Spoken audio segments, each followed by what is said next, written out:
Tapos na tayo mga bossing. Ceiling partition, 2 kwarto. Kabit ko na rin yung doorknob, kakabit lang.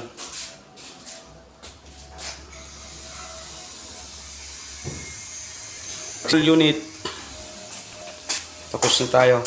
Ito lang. Pinapalitan ko yung doorknob dun sa may-ari kasi sira yung isang doorknob na nabili niya.